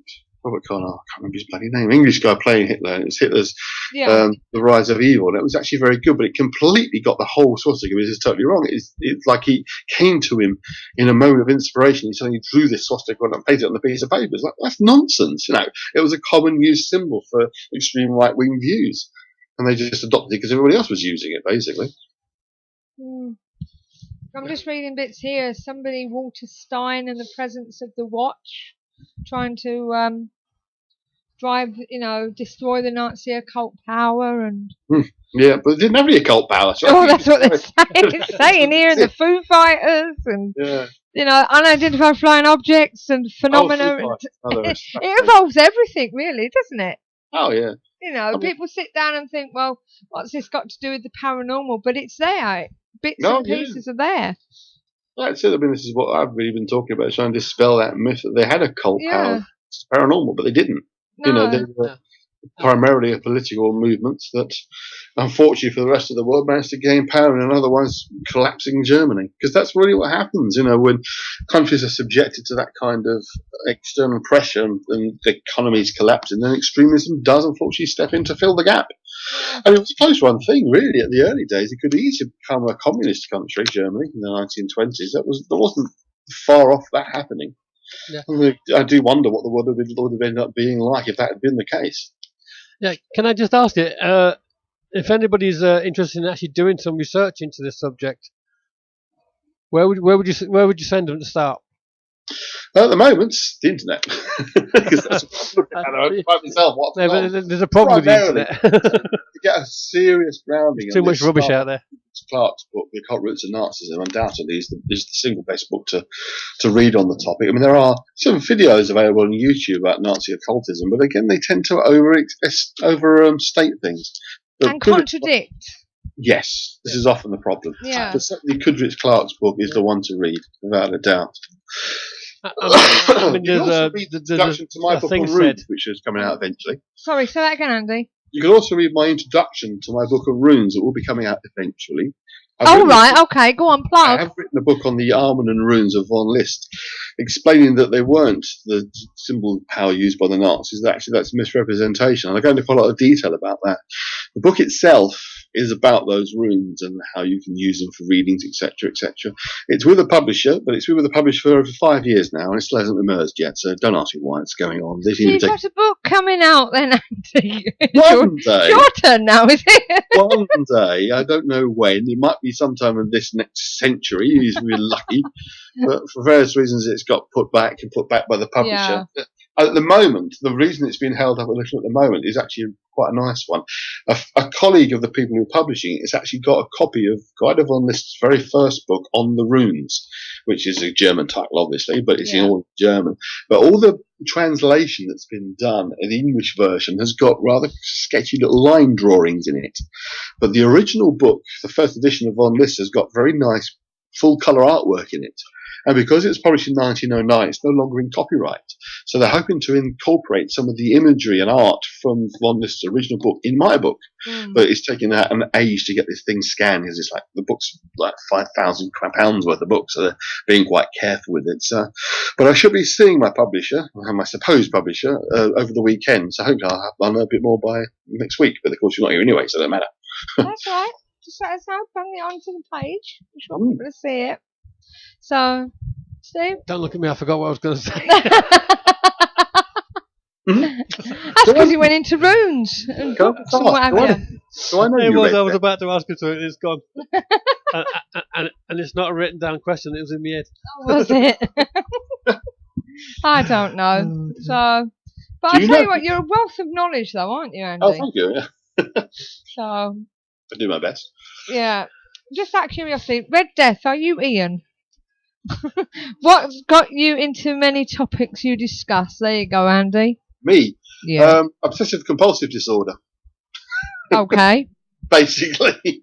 Really? Yeah, absolutely. Yeah, no, I get my interest in something, then I get my teeth into it, and I want to know all about it. So yeah, it's a form of OCD called pure O, where you're obsessive thinking, but you obsess about things, and I use that as a way of learning things. And Yeah. get myself totally caught up in something. You know, if I get into a subject like JFK, I mean, I've read every JFK book I get my hands on. You know, I've read the books on German occultism I get my hands on. I've read all the stuff on the internet. You know, but yeah, basically that's why it's having a mental disorder, which I then make use of. Make it work for you. Yeah, why not? Make it work for you. Yeah, absolutely. So, Yeah, no, in all seriousness, I'm Yes, very doesn't meticulous and obsessive about things. I like to know the real truth behind something. I don't just go with what one person tells me. I'll do my own research and come up with you what I weren't think. the type of child that used to have something and pull it apart to Oh, see how it absolutely. worked. Apparently my nan used to buy me old clocks, which Yeah. was apart and then put back together again. Fortunately, it didn't work when I took them apart. They didn't work to begin with, so I didn't break them. But yeah, absolutely. I used to do that with watches, but I can never get them back together. I did that with a fire once. Oh my God. Yeah, I know. Yeah, yeah. You know, one of these electric fire things, I think it was, gas fire things. I don't know why I pulled it apart. But I did. That's we all do. See how it works. Yeah. It works in the end. Yeah. So, it's good So when you can pull something apart and put it back together again. Absolutely. So can I ask anybody who's listening to this, is it anybody that I told I was going to be on here? Like Red Death, are you someone I know or something? Did anyone be told in the chat room by Andy that he was being on tonight? And they've come along. I've told a few friends, but they missed the last show. Yeah. Well, probably, as I say, a lot of people do listen to it on YouTube. Yeah. Yeah, so- You know, as I say, I've had a couple of people that said, sounds good, shame it's not on TV. A couple of people said to me, I'm going to miss the show. Is it going to be on what's YouTube? name? Oh, Are no. these broadcasts still available to listen to? If so, I don't- where? I've missed all of them with my Wednesday commitments. You know what I mean? So, Okay, fair enough. you That's know, right. but maybe, as I say, we're coming back on a Sunday night. Yeah, I shall be Might make hopefully it ready to easier tune in to- for a while at least, anyway. Yeah, Red Death says no, sorry. Yeah, that's fair enough. So hopefully Red Death can join us on a Sunday night. Yeah, when we come back. Yeah, because we're having a bit of a break. You've caught us on our last show for a few weeks because we're moving, you see. And Well, so we're ask a taking a favour bit of of a you break. guys as well, before you do that. Pardon? Can I ask a favour? Go on. Before you move, can you leave that Stamford Bridge rubbish behind on the wall there? Do you want to Chelsea slap him fan? now? Who is the Chelsea fan? Steve's a Chelsea fan. Hey, you're a northerner. Dare you? Support Chelsea. You're a northerner. You're not a northerner. I'm from Kent. I was born in the Isle of Sheppey, mate, also. So, Definitely not a northerner. and I'm not a northerner either. And I must say now that I've supported them since I was 8, 8. which is a long time ago. Yes. Well, I have to confess my wife's a fan, so I have to get that. And I was brought up in Chatham, Oh, okay. just across the water from you. She should be a Millwall fan then. Oh, yeah, sure. Gillingham, thank you very much. Little Gillingham for me. I have to get in a Arsenal, so. So, I do like South. Southend as well, so. Well, yeah, they're just down the road from me here too, of course. Yeah, but I'm not a footy fan as such, but Gillingham was my next hometown. Okay. Oh, hello. We've got a Ron 2404 He's highcross.co.nr about going to heaven. I don't know what that's all about. no Sorry, I idea. think a Bible basher's just turned up. Hello. Do you think Hi, that's what it is? Yes, I think so. Way to heaven, it says here. Go- Hello, my name is about John. going I to want to share heaven. with you the message about going to heaven. The Holy Bible is written word of God. Is that what the Yeah. website is? Yep, all of it is just Bible quotes. Oh, right, okay. Hello, welcome to So Israel. basically, just come on to put an advert on. Oh, well, I see. Well, if he wants to talk on the show about going to heaven, it's all paranormal. All I can say is Hare Krishna. But as I say, it's been an interesting subject, learning about a guy that was actually branded a devil, really. Absolutely. It remains the abiding mystery, really, is what the hell was going on in that man's head. And I mean Hitler, obviously. Yeah. Various psychologists and psychoanalysts have looked at his life story and tried to figure out. It was just a brutal combination of whatever just created this monster of a man who unfortunately for the rest of the world was in the right place at the right time. If he'd been born in Britain, and no one would take a notice of him. It was because he was in the wrong place at the wrong time, or the right place at the right time, to being able to look at it, unfortunately. I've just clicked on another web link called Gestapo. It says, many people believe that the Nazis were very, very bad, so how do you make them even more intimidating? Why? By giving them black magic and eldritch abomination allies. Exactly. May also overlap with Nazi exploitation. Nazi exploitation. Yeah, or you can give the Nazis technology ahead of their time, resulting in stupid jetpack Hitler. Yeah. The last one that passed, at least, anyway. I don't know. Part of what I think this whole mythology is about is the fact that people can't get their head around the idea that this small group, has suddenly become so powerful so quickly and almost conquered the whole of Western Europe, the whole of Europe, East and that they came fairly close. If it wasn't for the fact that we stood up to them and they lost the Battle of Britain. The horrible history is that if they'd have succeeded in the Battle of Britain and invaded Britain and conquered us, then attacked Russia, then it would be a different story. Thankfully, Hitler got impatient and attacked Russia, and that was a mistake. You couldn't fight two wars. You could fight war on two fronts, not that kind of a war. Thank God he did it. And he also made the mistake of attacking Russia in the winter. Yes. Well, attacking Russia at all wasn't as big a mistake as you might think it is today. I mean, they came pretty close. If they captured Berlin, captured Stalingrad and Moscow, that would be the end of the story. And they came pretty damn close. Remember, at the time, Russia itself was not the country we know it today. I mean, unfortunately, Stalin had killed off most of his best military leaders in the various programs he had of his own when he first came into power. So he made sure there was nobody who could threaten his position. Therefore, there was no one left who could actually run an army. This is why they suffered so terribly in the first parts of the Second World War. But as their equipment improved, more and more people were trained up. Then it became an inevitability that Germany was going to lose. Yeah. I mean, let's say if they had the full might of the German army facing them, instead of some of them sort of held back to protect the coast from our invasion, which they would imagine would happen at some point, then it would have been a different story. This is it. I mean, I actually think that Hitler, in his own way, was a bit of a genius, and I don't think he knew everything that was going on. Because there's a lot of, shall we say, tin pot Hitlers that were trying to make their own. Little Himmler being one of them.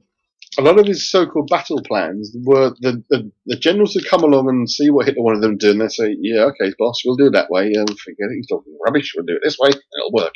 So often it wasn't his actual military strategies at all. It was the generals on the ground who had the better strategies, and Hitler was just seen as being the leader, if you like. In terms of military power, he was just almost like a figurehead leader. That he had his own ideas, but they didn't take them very seriously. Their own thing, which worked, unfortunately. So what's all this Hollow Earth about? That one stumped me. I've never really got my head around that. I mean, there is various ideas and theories to do with an alternative belief system about how the Earth was formed. Yeah. To do with a great big block of ice, basically. I'm trying to remember the guy who came up with it. It says on about.com, Nazi in the Hollow Earth. Did Hitler's Nazis believe in the Hollow Earth and escape inside after the war? I think the former is true. Some believed it existed. The latter is total rubbish because it doesn't exist. There is no Hollow Earth. But yeah, it's partly to do with a map that was. I mean, unfortunately, I've got these in my notes, but I can't bloody find them. That was drawn in the late Middle Ages, I think it was. That seemed to show a lot. It was either that was a photograph that seemed to show a large hole at the North Pole. That they did go, as I said, they did go up. The Army went up to investigate it, but didn't get very far because it was too bloody cold. Basically, they weren't prepared for it. Extreme cold. But why it's become such a popular myth of the Hollow Earth being linked to the Nazis is a bit of a mystery. I don't really know that, to be honest with you. But other than, as I say, this whole notion of an alternative version of how the Earth itself was formed, involving huge blocks of ice that would, bizarrely, was trying to take away anything that was any ideas of history that were Jewish based, if you like. This whole idea about how gravity is supposed to work and Einstein and all that. They didn't like that idea. That was obviously not nice because it was Jewish. They couldn't have that. So they had to find their own alternatives. And I can't remember the guy whose name who came up with it. But again, it was to do with spinning cubes of ice that would form planets. And maybe if the ice in the middle would then melt away and the Earth was hollow. There's something along those lines. But anyone knows anything about physics knows that the Earth can't be hollow because of what it does. It has to have a magnetic core to behave the way it does. And to get onto the conspiracy theorists, all the Bell and all that lot, the time portals, and going back to the Wunderwaffe. Yeah, again, it's around those idea of those wonder weapons. And some of them were absolutely real and were built. Some of them were only on the drawing paper. Some were just in the imagination. But when you've got that kind of desperate times and your desperate measures are being attempted, then all sorts of strange ideas start to emerge from a country that was at that point, of course, falling to pieces. So there was no one really recalling what was properly happening at all. I mean, there were various pockets of the German army who carried on fighting even after the Germans had actually surrendered. When Admiral what's-his-face, got his name. God, I'm having a brain blank today, I really am. Yeah. When he signed the sort of the unconditional surrender, there were still pockets of German soldiers fighting across Germany for weeks afterwards, refusing to accept that they'd surrendered. And then there was documents recovered after the fall of the Third Reich about developing some sort of flying saucer. Yep, that's what I was talking about. Obviously, you think Nazis, what the hell are you going on about in paranormal? There is actually YouTube footage of some of that stuff. But you think, well, hang on for a minute, we're talking supernatural, we're talking occultism, we're talking flying saucers, we're talking conspiracy theories, and it's all in this Nazism. It's all in one package. Yeah. That's one of the stories. There's the name for you, Andy. What's that? Honumbo. Honumbo. That's Haribo, isn't it? That's one of the stories that emerged. That's what Red Despot, I think that's the name Andy was looking for. Berlin fell. Pardon? Hello. They're saying that's one of the myths that I found was the idea the Nazi UFO was used to land directly down next to the Führer bunker to rescue Hitler and take him away off to wherever, to the Hollow Earth. That was a story that was circulating at one point. Yeah. Steve was trying to pronounce what Red Death had put on there. I don't know. It's Hannibal. Yeah, and JW would like to know how many attempts was there to kill Hitler? Well, apparently there were quite a few. There were lots of plans drawn up, both obviously by us and by the Germans themselves. Of course, the most famous one was the bomb plot in the bunker. Yeah. Had the bag been slightly further over, would have got him. But of course, Hitler sees that as divine right then, that he should be doing what he's doing. Unfortunately, instead of weakening him, it actually strengthened his position, although by that time he was already suffering from Alzheimer's and was basically hardly ever seen in public again after that event. Yeah, it's going back to the Hollow Earth bit. I read something this morning that actually said that they believed that there was a super race actually in the Hollow Earth that they descended from. See, that's part of the mythology again that grew up. Edward Bulwer-Lytton wrote Vril, The Power of the Coming Race, which again is about this idea of a superpower living underground. And again, it was just a fictitious novel, but it was read in certain quarters in Germany as being genuinely real, that this superpower existed, and it was them. So, we've got the same thing with the flying saucers, the alien thing at the bottom of the ocean. Yeah, haven't we? That which ultimately links to Atlantis. Yeah. Yes. Again, they're all thrown into the mixing bowl. Yeah, that Heibu, I'm quite Houndbu type German flying saucer. It's the name of the UFO on the design sheets. Absolutely, that's it. And there's a picture of it. If you into good old Wikipedia, there's a picture of it here, or drawing, obviously. Yeah. That was the thing that's supposed to have actually been built. One prototype was used to rescue Hitler, and it mentions the Vril as well on the site. Actually. Yeah. JW says, I find it interesting that in the 60s, Japanese troops were found on islands that did not know the war had ended. How true are these stories? I'll be honest with you, I haven't a clue. I must admit, it's not my I must field of admit, knowledge. it would sound feasible, wouldn't it? If It you're on wouldn't an be island that, you're not, Oh, you're yeah. away from civilization, aren't you? Absolutely. Sort of As I thing. said, So, I know German soldiers fought on weeks or even months after Germany had actually fallen. yeah.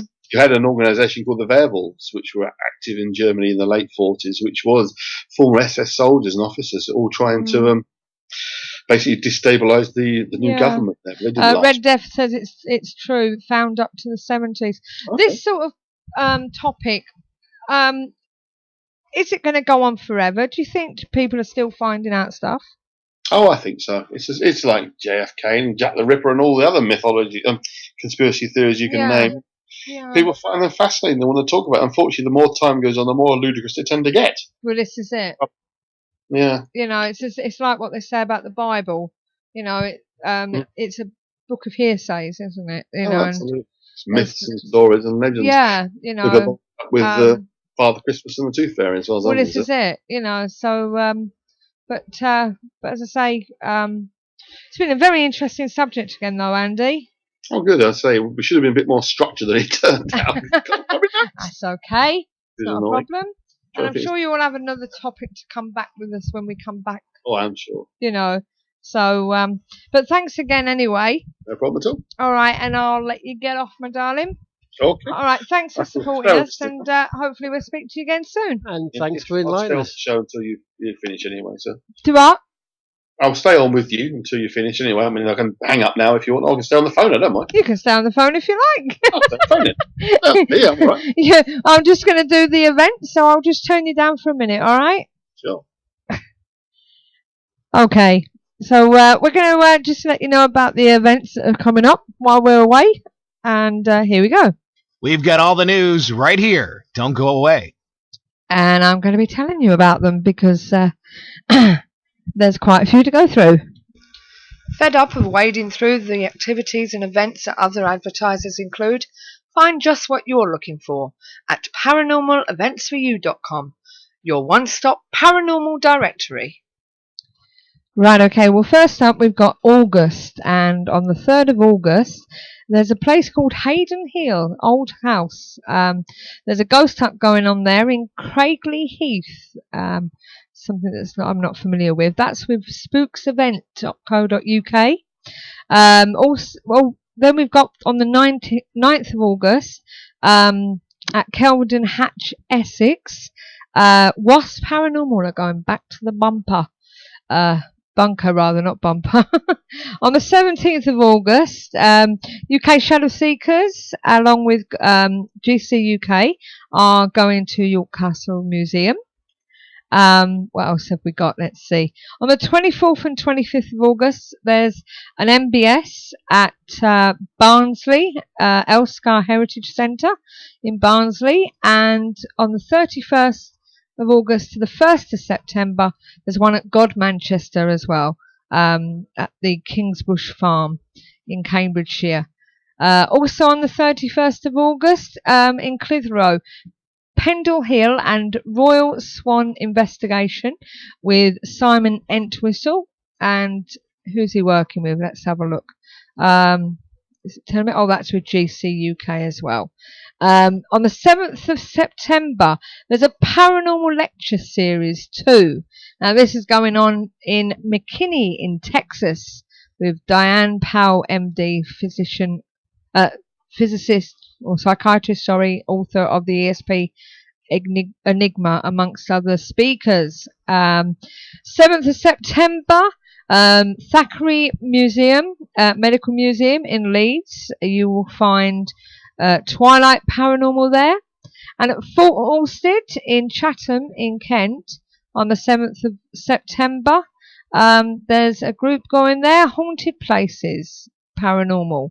That's on the 7th of September. 14th and 15th of September, there's another Mind, Body and Spirit in Newark.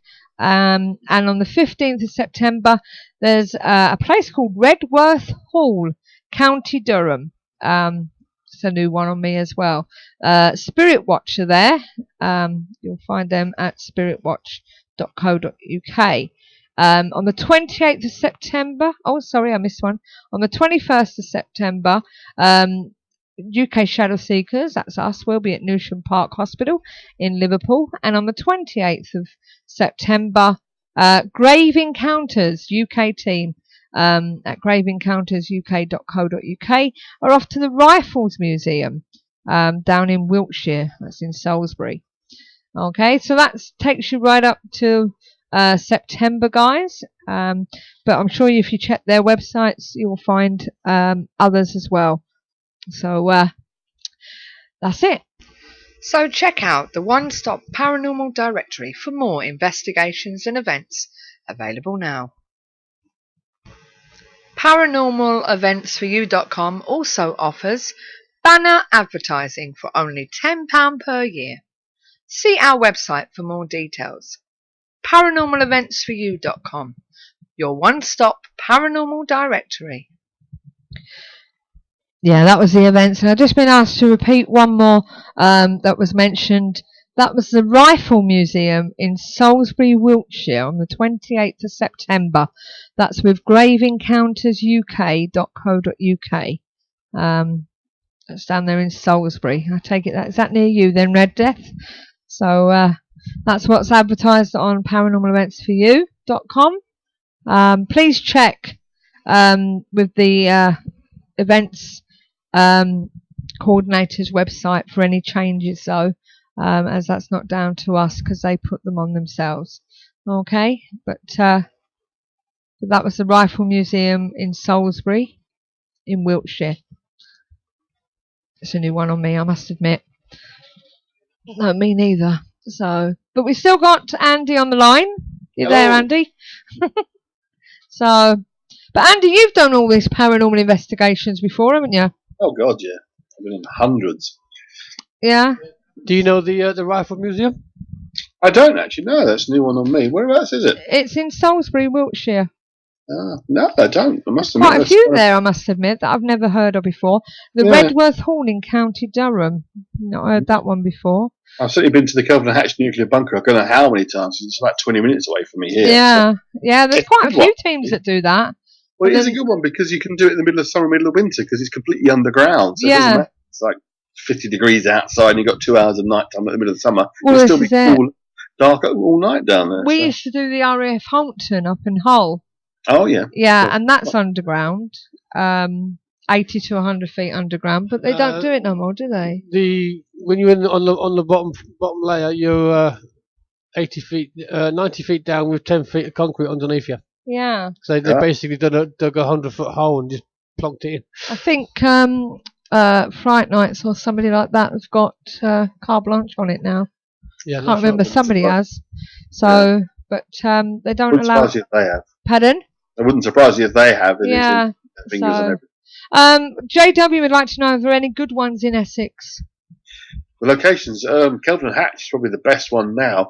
Coal House Fort in Tilbury is excellent, but they've closed their doors to anybody but their own investigation team now, which is very frustrating. Yeah.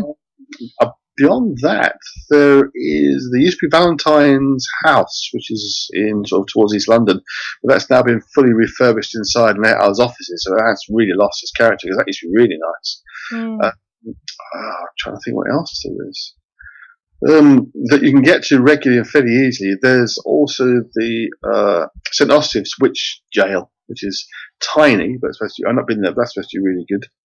So there's not a vast amount down this way, unfortunately, which is why there's so many few organisations and events companies down here, because there aren't that many. How do you feel about paranormal groups that get a location just for them?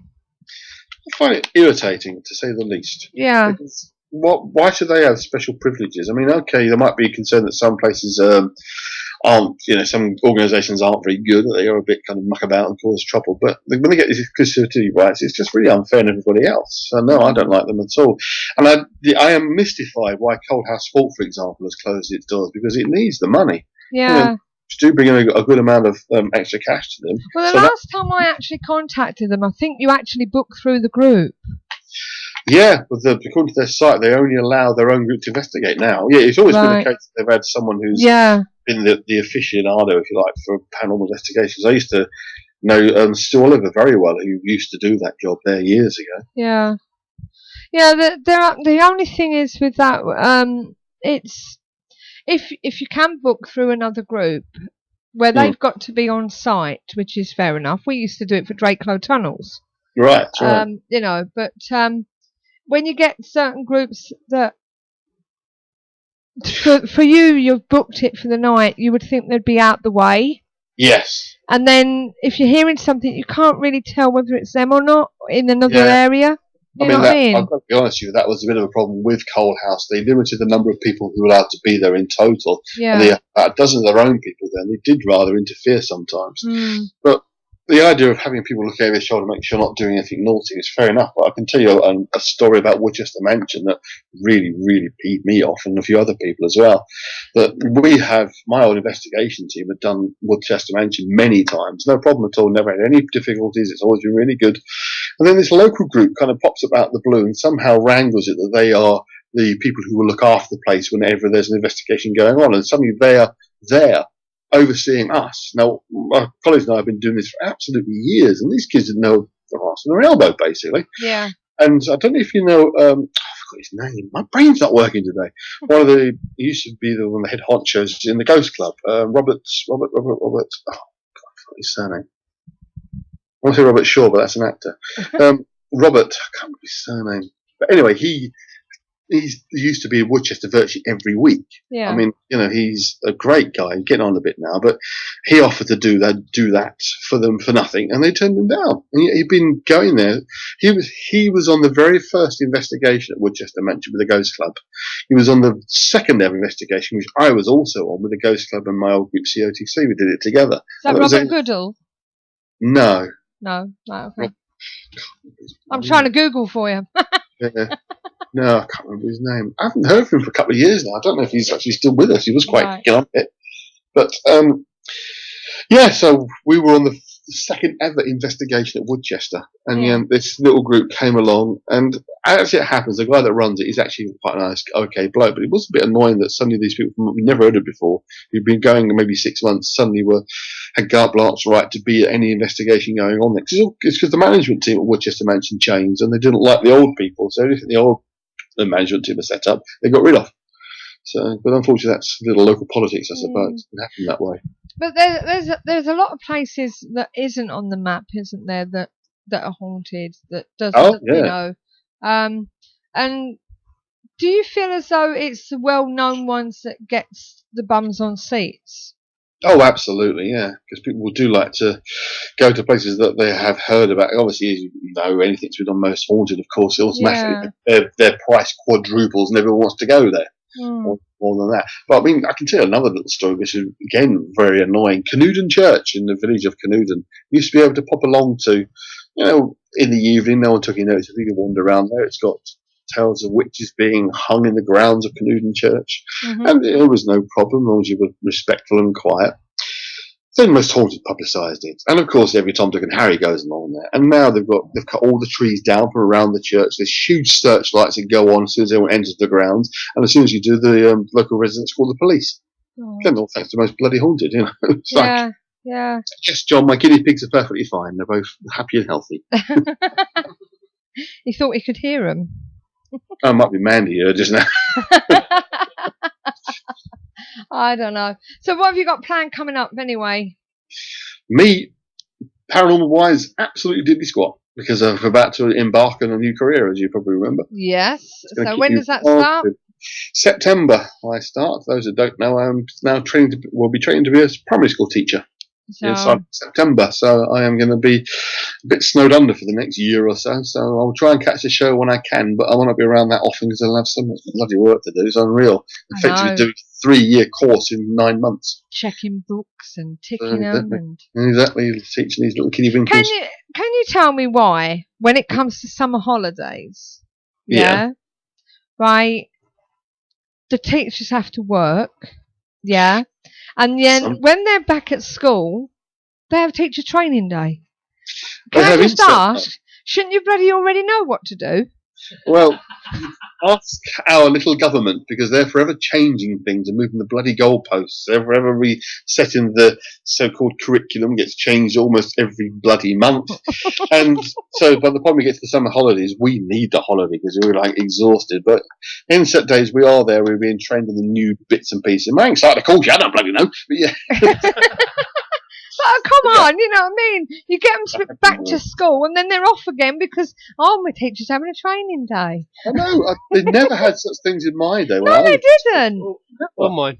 You know what I mean? And I must admit that they're now talking about shortening the school holidays, aren't they? Oh, yeah, that's not going to happen. That's absolutely not going to happen.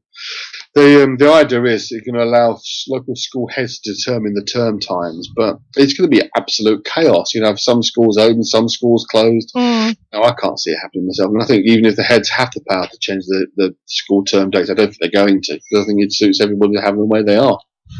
Yeah, I mean, it caused chaos with the parents that are trying to go on holiday and that as well. Well, like I said, that would be the only benefit we'd have, is that the holiday companies couldn't charge a bloody fortune during the school holiday times, because not everybody's going to be off. That was the only benefit there'd be to it. But I mean, they are talking about a system of 4 to 6 weeks at school, a week off, 4 to 6 weeks, and a week off, rather than having sometimes you have 10 or 11 weeks constant teaching before you get a half term or term break.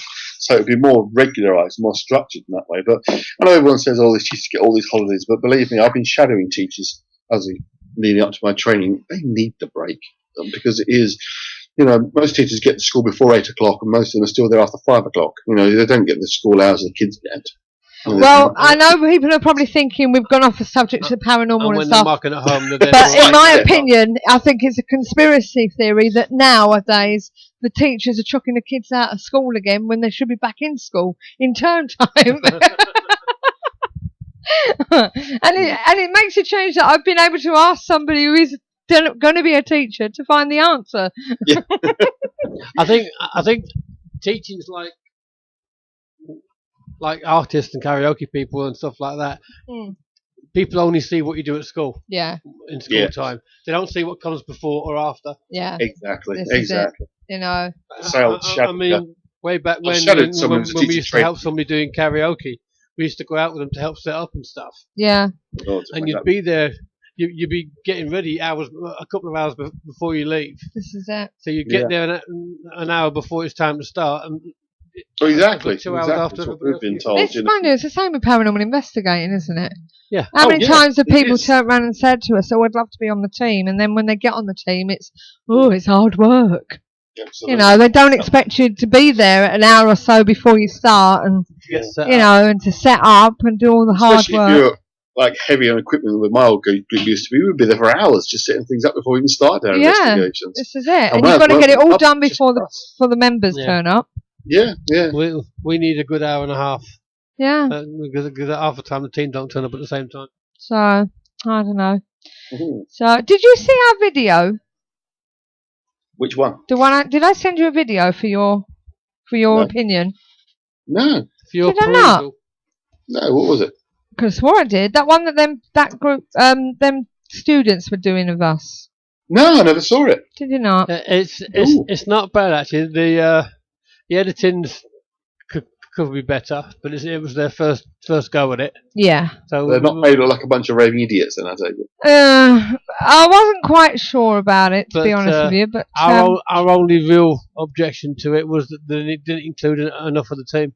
Yeah. It was more me and you. But as I say, I'll send it to you. You know, we've had some good reports.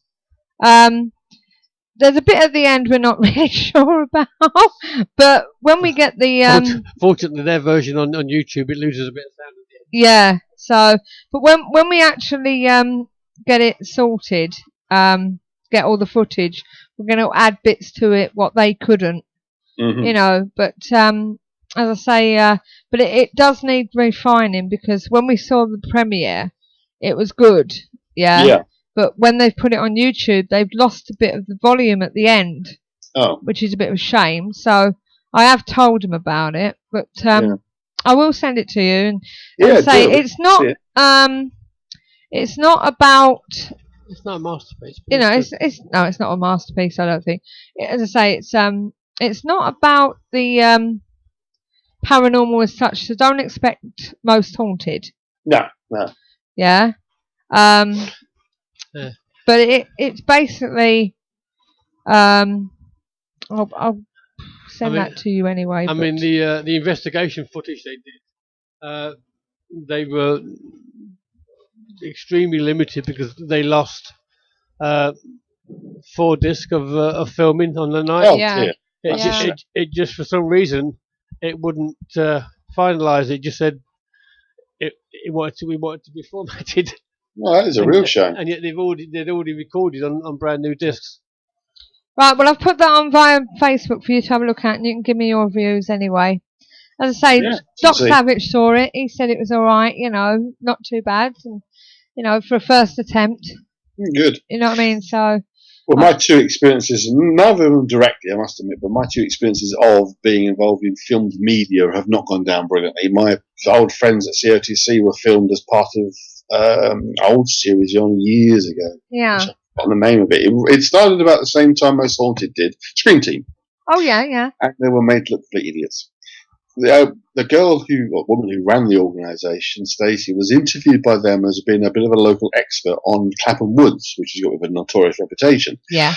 They interviewed her for her views and opinions, considering she ran COTC investigation team. When she appeared on the programme, they made out the programme were there to reassure her and her 2 young children that she shouldn't be afraid of the woods. I mean, she was absolutely fuming because they just made her look completely the reverse of the actual role she was in.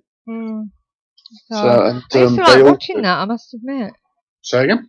I used to like watching Scream Team when it first came out. It was just a total misrepresentation of the people that were involved in it. Yeah, I know. First one, and they just treated the COTC look like a bunch of idiots. But that was nothing compared to, what's that guy's name? Will Saw, is it? Did his book on the Will Saw versus the Paranormal. You ever read that? No. No, I can't remember. Will something versus the Paranormal. And he made COTC look like a complete bunch of lunatics. Like madmen. It was terrible. Will Storr versus the Supernatural. That's it, Storr, yeah. Yeah. The way, I mean, it was libelous, some of the things he was saying about them. It was absolutely terrible. That's the guy who read Death. It was awful. I mean, okay, they've got slightly kooky ideas, I'll be honest with you, but they were just made to look like complete idiots, and I thought it was terrible. So, yeah, as I was involved with them, I wasn't involved by the time Will Storr came along. I'd already moved up to London, so. But no, my personal opinion, a lot of the time with the media, just want to make us look like idiots, basically. This is it. Well, I'm going to let you go, my darling. Okay. All right, and we're going to call it a night now. Thank you again. No problem. All right, and I'll see you around Facebook and what have you. I'm sure. Absolutely. Keep an eye on the website and everything. We'll let you know when we're back. Oh, I don't know what happened there. I think that went off a bit quick. Sorry about that, Andy. It just seemed to go off a bit quick there. So, I don't know whether that was you or me that did that. So, I hope you can hear me, Andy. I don't know what happened there. You hung up on me. I don't know what happened there. It just went doo-doo.